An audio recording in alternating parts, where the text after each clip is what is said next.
Ahoy sailors, and welcome back to the Backdrop. We're Mike and Jill, and in this video we'll be continuing our Resilient Lady cruise from Sydney to Burnie in Tasmania.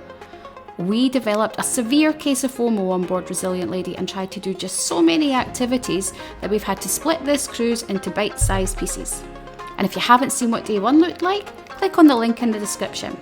And please don't forget to hit the like button and subscribe to the channel, we would really appreciate that. We've got lots of great new videos in the pipeline. But for now, we start with a very dusty Mike up early for a behind the scenes ship tour on day 2. Let's dive in!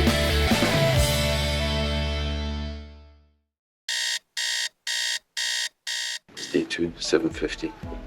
I'm off for breakfast because Jill's booked me on a ship tour.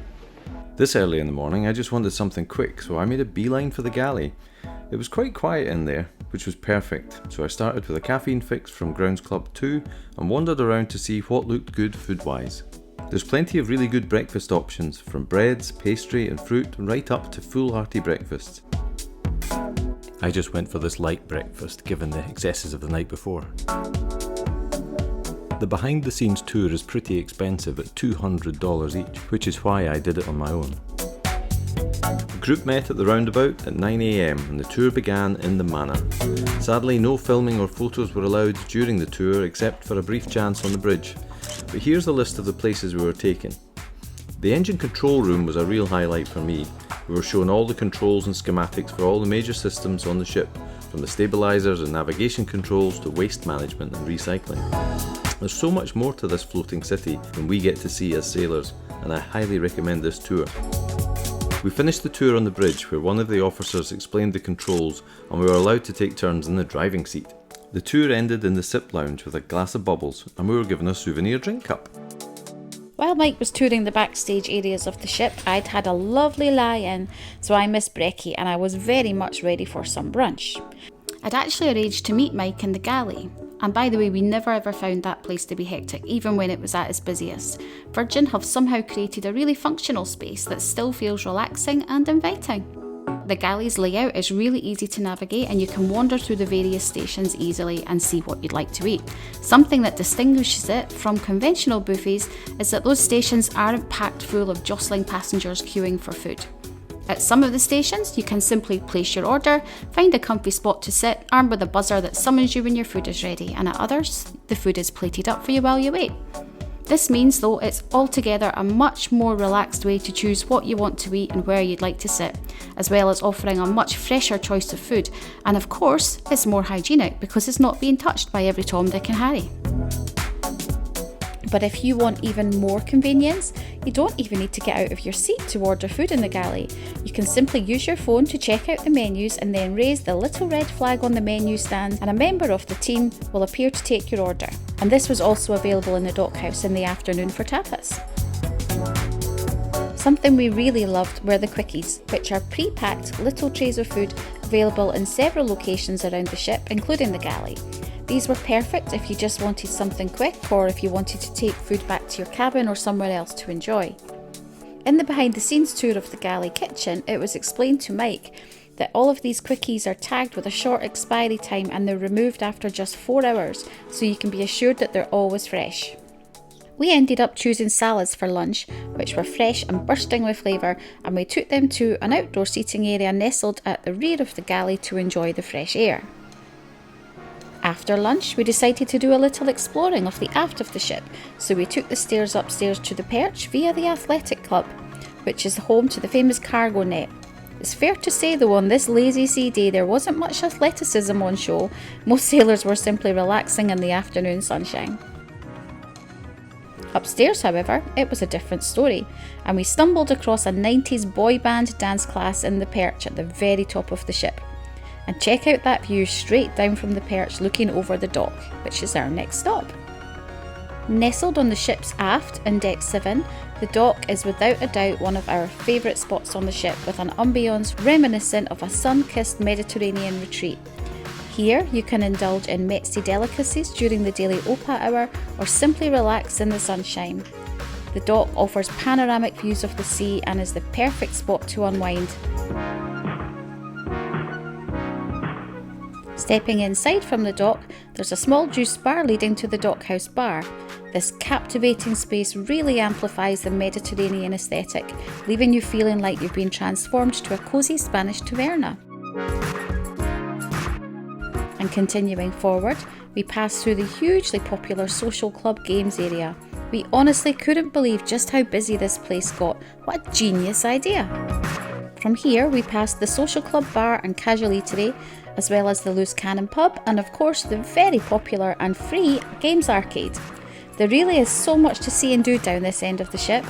However, the aroma of coffee drew us to one of the most popular places on board, the Grounds Club. Despite that tantalising smell, it wasn't the best coffee. There was definitely something odd about the taste of the milk, and we did expect more given that it was chargeable. However, we did actually find the free filter coffee on board was actually alright. Next stop for us was Lick Me Till Ice Cream. After that virtuous salad for lunch, we were craving a sweet treat, and boy was it good. Ice cream in hand, we then headed to the Manor for a booked show, and en route found ourselves wandering through the Sip Lounge at afternoon tea time. We'll definitely be booking this on a future voyage, it looked fantastic. Inside the Manor, we were entertained by the gorgeous Ali the hostess from the Happenings cast.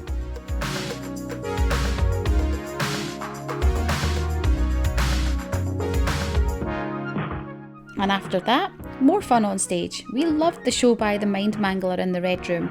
Sadly, no filming was allowed for this one. Mike's late night followed by early morning, we're catching up with him by now, so he headed back to the cabin for a nap while I went back to the Manor to watch the Diva in her Around the World show, and it was hilarious.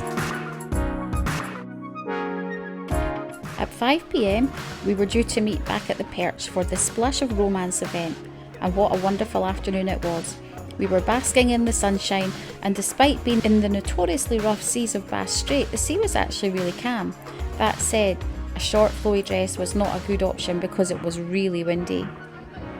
There was live music from Morph, by the way check him out in the link above, he's awesome.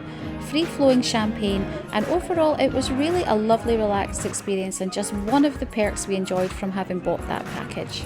We had a really lovely conversation with hostess Ali and enjoyed getting to know her a bit, and during that conversation she actually gave us 2 of her hostess pins, which is apparently quite rare, and she hinted that we might be expecting an invite to something special in coming days.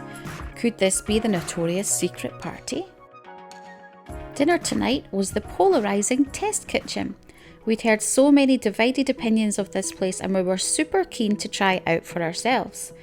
So what is the Test Kitchen? Technically it's a restaurant, but it's so much more, and to quote Virgin Voyages, it's a unique and inventive culinary adventure which encourages guests to step out of their gastronomic comfort zones. The boldly designed space looks like a science lab, which perfectly matches the food. You absolutely need to come in here with an open mind. There's nothing traditional at all about this restaurant. Did we love it? Absolutely. Every single thing about it was brilliant. On this morning's tour, the chefs explained the incredible time and effort taken to create the meals in here.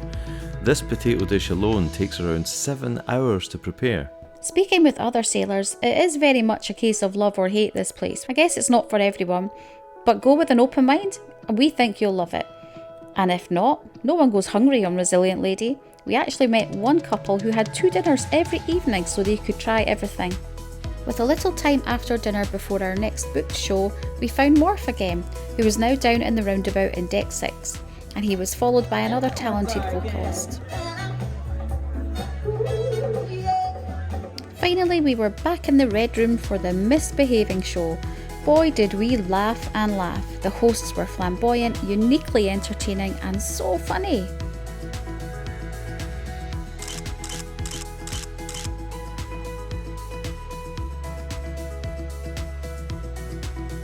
Time for a change of pace. Ali the hostess had mentioned the stargazing event earlier when we met, so we popped to the dock, grabbed a red wine, wrapped ourselves in blankets and enjoyed listening to the hypnotic voices of the Happenings cast as they told us stories of the stars. I saw my first ever shooting star in the sky. The sea was full of bioluminescent algae. What a perfect moment of calm in an otherwise really hectic day. Okay, enough of all that relaxing. Around 11:30 we snuck back into the manor to catch the end of the show Lola's Library. Now, I'm not saying that this wasn't a great show. The audience were definitely vibing it and the energy was electric, but I think for us, coming in 2/3 of the way through really spoiled it. We just weren't sure what was going on. Nonetheless, we gave it a good shot and finally fell into bed around 1:30 AM. Goodness me, what a day. Don't forget to like and subscribe to our channel so you don't miss out on the rest of our amazing Virgin Voyages experience.